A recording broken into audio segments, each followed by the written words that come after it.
À votre avis, si MacGyver faisait un spectroscope, ça donnerait quoi? Eh bien, pour commencer, bonjour à tous, on se retrouve aujourd'hui pour une nouvelle vidéo dans laquelle on va apprendre à faire un spectroscope avec les moyens du bord, donc un peu à la MacGyver, même si dans la série je n'ai pas souvenir d'avoir vu un spectroscope Non, ça lui aurait été un petit peu inutile je pense. Bon, passons. Alors, deux objets indispensables, le tube de PVC, voilà, un tube de PVC, et le CD.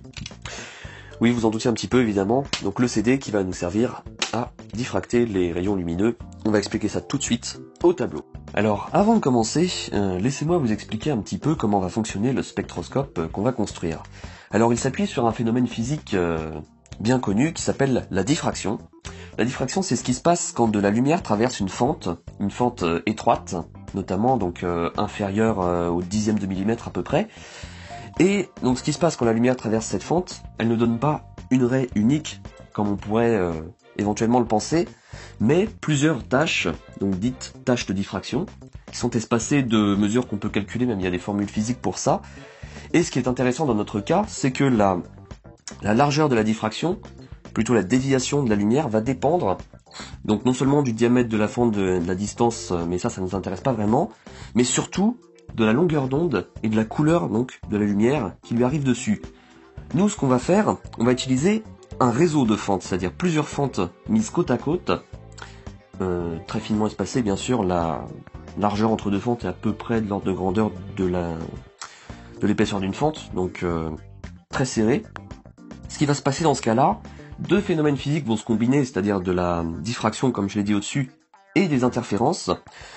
Au final, ça va nous donner en fait un spectre de la lumière qui lui arrive dessus. Intuitivement, ça se comprend assez bien d'ailleurs parce que vu que la diffraction dépend en fait de la longueur d'onde, la lumière qui va arriver dessus, la lumière va être répartie en fait suivant sa longueur d'onde, quoi. C'est-à-dire que plus la lumière sera facile à dévier, plus elle partira par là, sinon plus elle se retrouvera au centre de l'image et du coup on va obtenir un spectre, tout simplement un spectre qui sera visible. Donc c'est comme ça qu'on va faire notre spectroscope.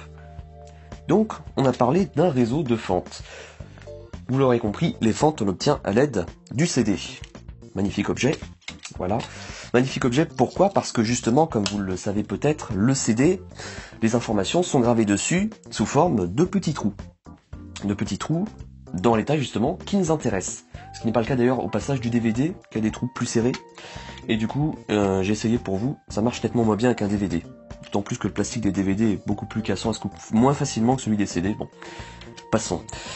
Donc, ces petits trous vont nous diffracter en fait la lumière, pardon. Si vous regardez par exemple sur le CD, vous voyez très bien que ça fait des trucs colorés dessus. Ben justement c'est ça, c'est la lumière qui est diffractée. Alors tout ce qu'on a à faire nous, c'est tout simplement mettre une fente devant, parce que là en fait tout le travail est déjà fait.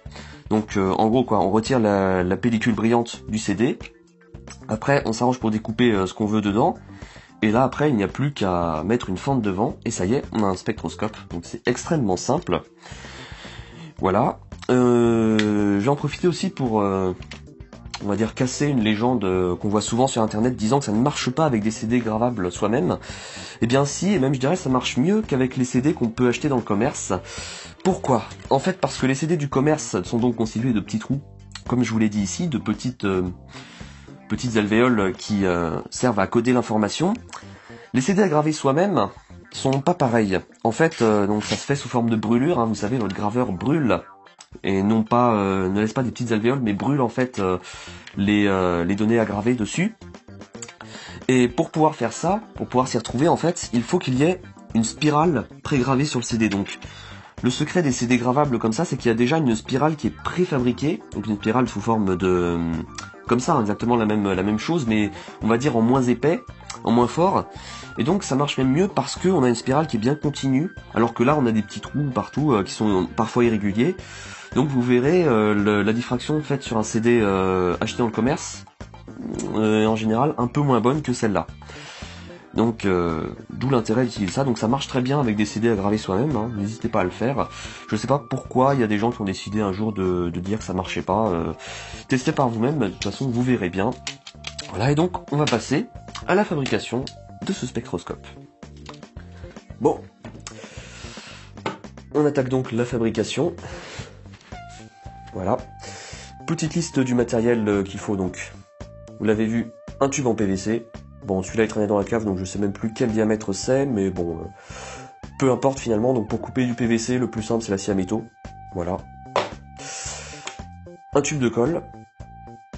Voilà, donc ça c'est de la colle pour plastique, ça sera utile pour coller le plastique du CD avec le PVC.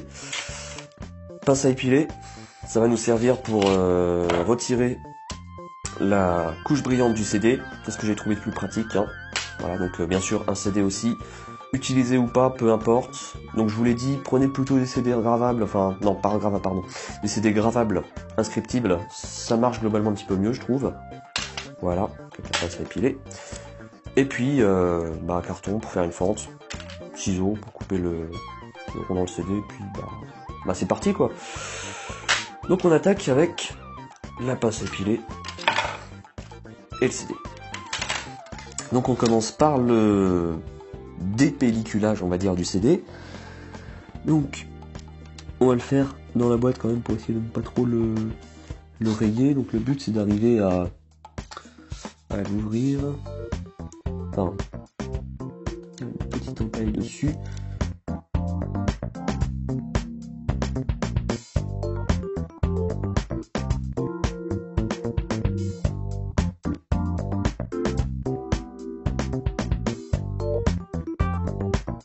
Bon, alors à force d'essais et de tentatives infructueuses, j'ai fini par trouver la solution qui marche la mieux. Un compas finalement. Et ce que vous faites en fait, vous... Attendez, bien. Montrez. Vous soulevez légèrement. Et puis vous tirez, vous retirez la pellicule comme ça, là souvent délicatement.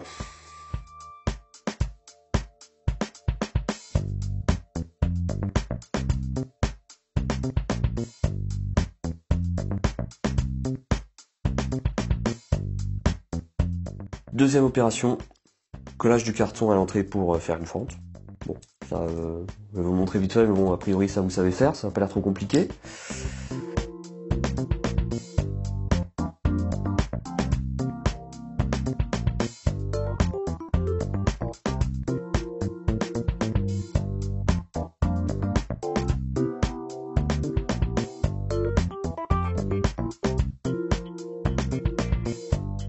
Alors à ce stade de la fabrication, il y a quand même une chose extrêmement importante qu'il ne faut pas oublier, c'est de mettre le rond donc de plastique dans la bonne direction. Parce qu'en fait, si on le met pas bien, le spectre il va pas s'étaler dans la bonne direction et du coup on ne verra rien.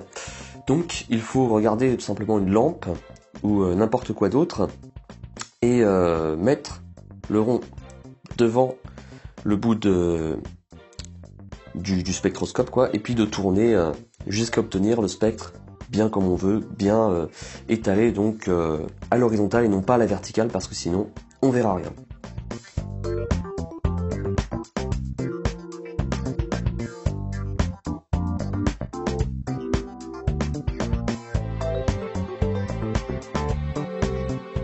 Dernière phase, on va aller l'essayer. Alors voici le spectroscope entièrement terminé avec d'un côté le réseau de fentes issu du CD et de l'autre la fente servant à capter la lumière. Alors je vous préviens pour la suite, les images que vous allez voir ne reflètent pas totalement la réalité car il est en fait assez difficile de prendre une photo du spectre. Les images que vous allez voir en fait sont un peu moins bonnes que dans la réalité. Alors voici justement qu'est-ce qu'on voit avec le spectroscope. Donc vous le voyez à gauche de l'image, vous avez le spectre issu en l'occurrence d'une ampoule halogène. Alors c'est un spectre continu qui est similaire à celui qu'on peut observer de la lumière solaire. D'ailleurs évitez de regarder directement le soleil avec le spectroscope car il y aurait en fait un risque de danger pour vos yeux. Il vaut mieux regarder une autre partie du ciel qui vous donnera le même résultat et ce sans danger. Voici à présent le spectre un petit peu faible, j'en suis désolé, mais malgré tout observable, d'une lampe sodium haute pression qu'on peut rencontrer dans l'éclairage public. On observe bien une raie très intense jaune à 589 nanomètres, qui est la raie du sodium qui donne sa couleur si typique à l'éclairage urbain. Et enfin, pour finir, vous ne le saviez peut-être pas, eh bien je vous l'apprends ici, la lumière issue d'un tube néon, ou tube fluorescent, ou lampe fluocompacte, tout ce qu'on veut, n'est en fait pas une lumière blanche continue, mais un ensemble de raies, raies qu'on voit ici avec les longueurs d'onde qui peuvent éventuellement vous servir à étalonner le spectroscope si vous décidez d'y rajouter des graduations. Et bien voilà, c'est tout pour aujourd'hui. Donc je vous ai présenté un modèle de spectroscope qui était plutôt assez simple, hein. N'hésitez pas bien sûr à l'améliorer. Par exemple, je pense tout de suite à une idée là qui me vient à l'esprit, ce serait par exemple de faire une petite boîte, au lieu de le faire sous forme de tube, de le faire sous forme de boîte, et de glisser à l'intérieur, au fond de la boîte, une petite réglette sur laquelle on pourra mettre les longueurs d'onde. Vous pourriez faire des mesures par exemple de raies spectrales, et pour l'étalonner ce serait très simple, il suffit de prendre une lampe à économie d'énergie par exemple, ou toute autre lampe au mercure, ou alors par exemple un lampadaire au sodium, ça marche très bien. Enfin bref, toute longueur d'onde, enfin tout spectre avec des raies, dont vous connaissez la longueur d'onde, et après ça vous pouvez l'étalonner sans aucun problème. Donc je vous dis au revoir, et à bientôt pour une prochaine vidéo.